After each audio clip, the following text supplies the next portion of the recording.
morning or good afternoon, Heritage Village. My name is Marcia Brooker.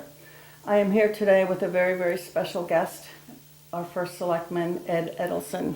Ed, thank you very much for joining us today. Well, thanks for the invitation. You're welcome. A lot of times, people in the village, this is kind of a hot one that I'm going to start you with here.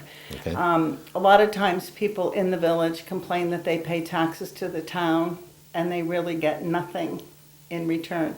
And I was wondering if you would comment on that, because I know that a lot of people have strong feelings about that. Well, and I hear that comment from time to time, or I'll hear it another way, which is that they pay a disproportionate amount of taxes relative to what they get.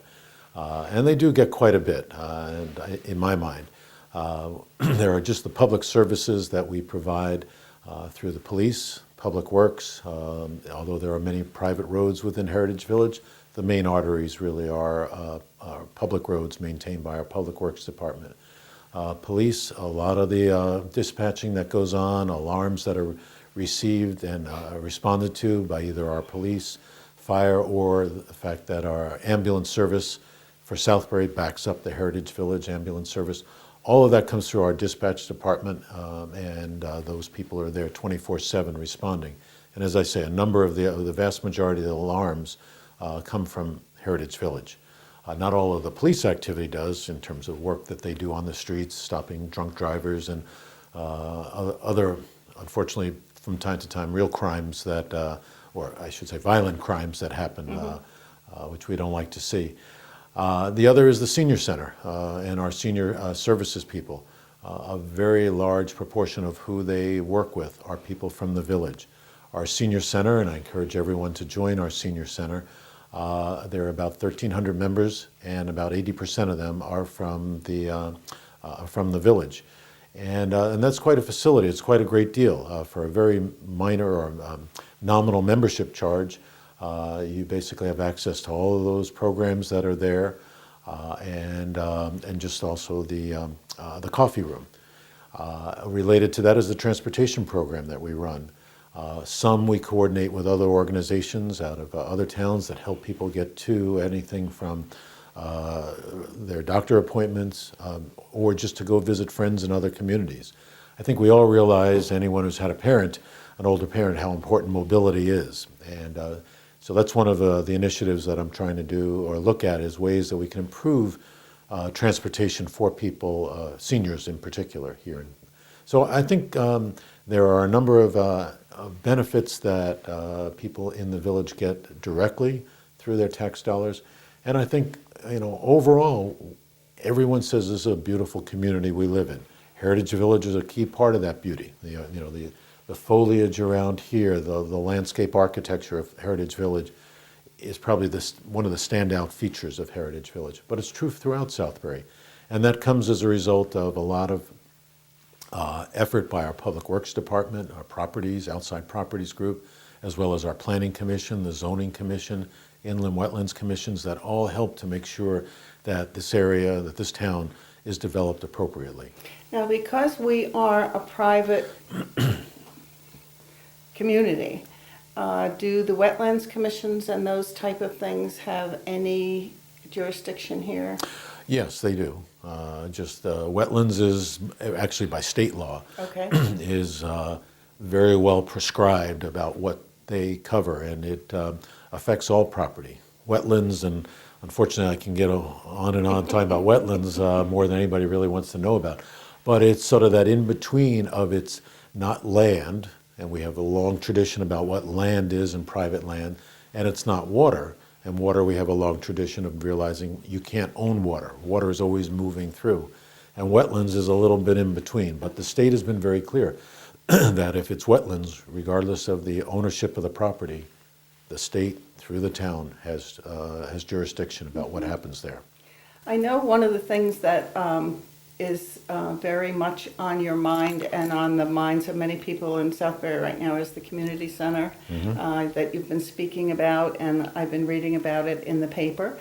And I was really glad that Frida Denenmark, I do believe, from the village, who is a very, very active person here, is on that commission. So we are represented, on different things that are going on in the village, which is really, really terrific. But if I could put in two plugs. Sure. So we now have an online survey available, and we encourage everybody in the village to fill that out. And it's to help us go a little deeper in terms of, well, what do you mean by a community center? And everybody sort of has their own definition, and we need to learn what all of that is. So far, all the surveys have always been consistent. We need a community center. Now we need to go to the next level and say, well, what actually do you mean by a community center? So we can prioritize and really design it to meet what Southbury needs, not just take something from another community and saying, oh, that's what they did in another town.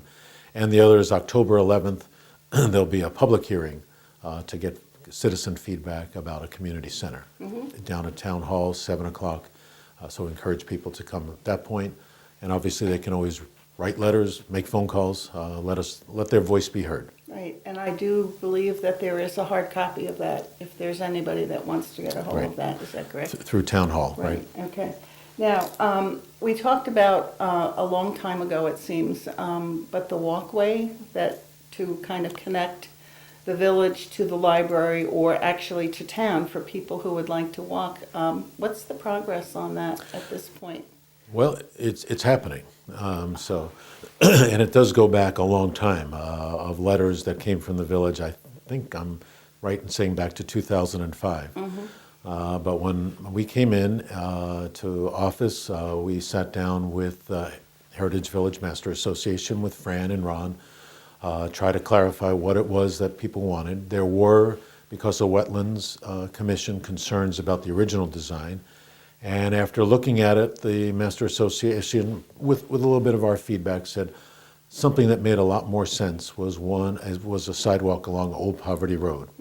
So that has already been surveyed. It's been cleared. There's some more trees have been taken down, very few, but there were a few that had moved pretty much right out to the, to the road. So those have been removed. Now there's some stumps that still need to be removed.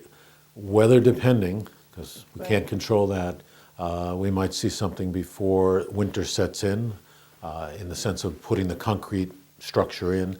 That's what I'm hoping for. Can't count on the weather all the time, so it might be early next year. But the money is there, the plan is there, work has begun.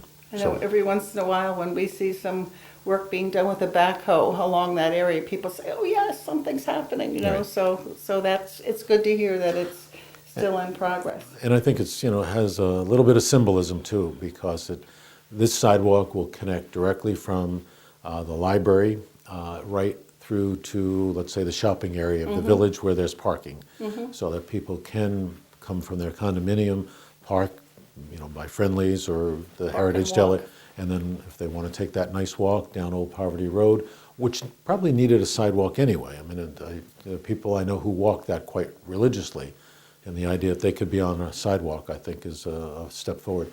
And that will connect to that sidewalk that goes right up to the library. That's fabulous.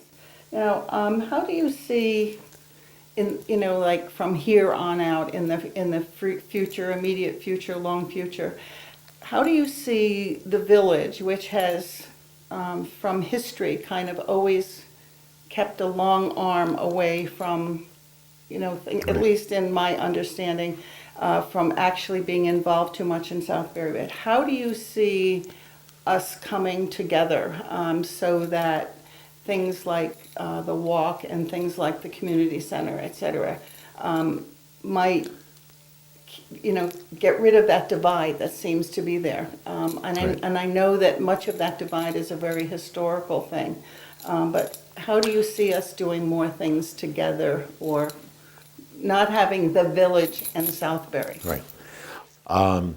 Well, the one thing that I can do directly that I've been working very hard at, and with a lot of cooperation from Fran Owen and Ron Conti, is monthly meetings between myself, Carol Hubert, my chief of staff, and Ron and Fran. Now, when we meet, we typically have subjects of interest. So, Kevin Hellriegel usually comes And periodically, at different meetings, we've brought in people from the police department when there have been police issues or concerns about public safety.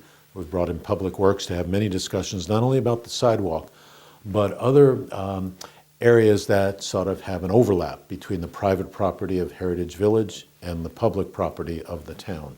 So I think we worked very well together on the ponds, and there were Right. questions about or concerns, very valid concerns about the amount of silt in the first pond along, which North road? Pond. North Pond, thank you.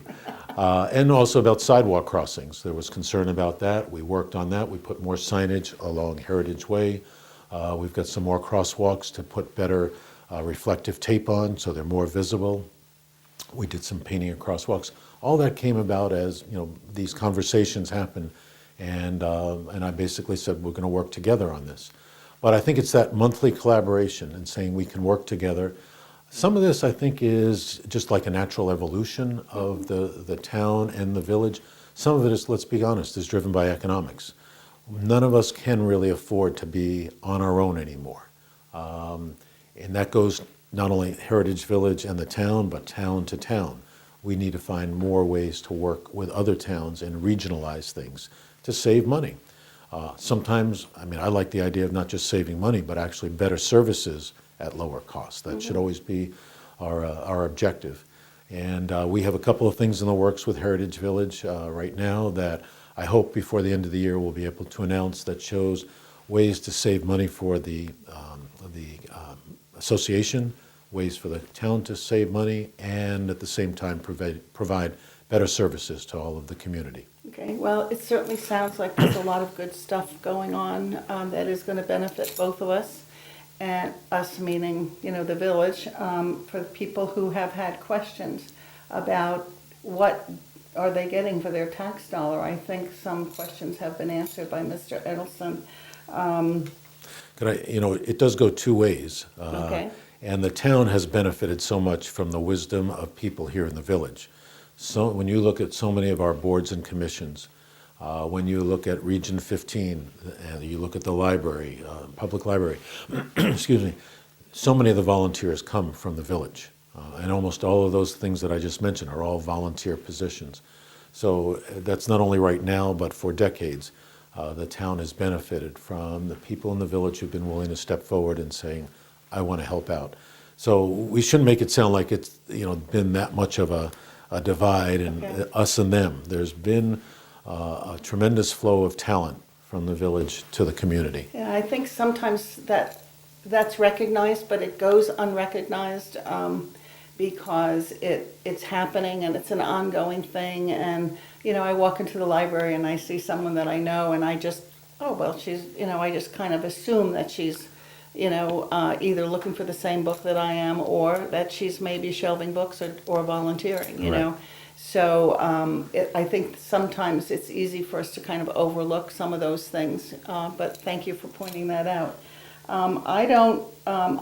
We could, go on for a lot of time here. I would like to invite you back in the future to possibly, not that we have to make this a once-a-month thing, but maybe you could come back in a few months after some of the things are going, or maybe if there is some kind of a discussion around the community center, because I know that I am a big advocate of having a movie theater or some kind of a theater here in town. Well, Marcia, I'm glad you brought up about the movie theater, because we've very recently established the Southbury Film Commission here in Southbury, and it's got two objectives. One is to bring movie makers here to Southbury, because we think we have so many great scenic areas and architecture that would be very valuable to them. And the other is to promote movie viewing here in Southbury. So they've recently announced that they are putting on a film festival in the months of October, November, December, kind of hoping that if this is successful, it will continue on. This first quarter is going to be hosted at the Heritage Hotel, so they've been very kind to offer their space and one of their very nice meeting rooms that is more of a movie theater type setting. So there are 5 movies that have been identified. They'll be shown every other Sunday night starting October 14th. These are independent films oriented towards a a mature audience, so they're not children movies. The first one is called Privacy, and the trailers for all of these movies will be on our website, town website, beginning October 1st.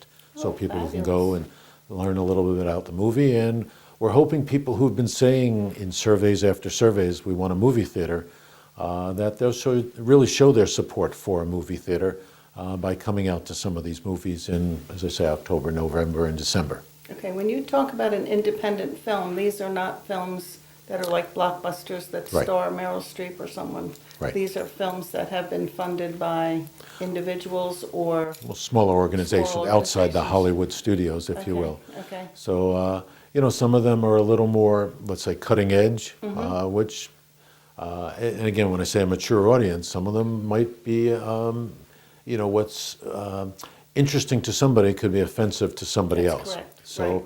but that's what makes art and culture interesting. That's right. If it's all homogenized, well, you have your television set for that. Right, okay. And so we would like to think that some of these are going to challenge us, but I think good art really does challenge yes, people. okay, good, that's terrific. Well, I'm glad that that's happening. Me too. I certainly thank you for taking the time today.